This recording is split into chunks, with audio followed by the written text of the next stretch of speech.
ఈరోజు ఉన్న ఇబ్బందులను అధిగమించి ఇక్కడ 6,956 మంది తెలంగాణ నిరుద్యోగ యువకులకు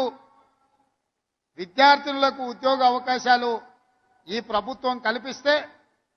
ప్రధాన ప్రతిపక్ష నాయకుడిగా మనస్ఫూర్తిగా ఈ ఆడబిడ్డలను ఆశీర్వదించకపోతే నీకు ఆ ప్రధాన ప్రతిపక్ష పాత్ర కూడా దండగా అని చెప్పి ఇక్కడ ఉన్న వాళ్ళు అనుకునే ప్రమాదం ఉంది. చంద్రశేఖరరావు గారు,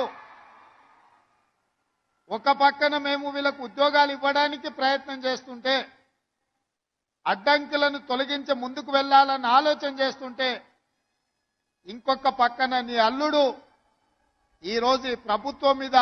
వీళ్ళకు ఉద్యోగాలు ఇవ్వాల్సిన అవసరం లేదన్నట్టుగా మాట్లాడుతుండు. మీరైనా పిలిచి మీ అల్లుడికి గడ్డి పెట్టండి. ఈరోజు ఈ పేదోళ్ళ బిడ్డలకు ఉద్యోగాలు ఇవ్వడం ద్వారా ఇన్ని వేలాది మంది వెనకాల వాళ్ళ కుటుంబ సభ్యులు, వాళ్ళ అన్నలు, వాళ్ళ అక్కలు, వాళ్ళ తల్లిదండ్రులు వచ్చి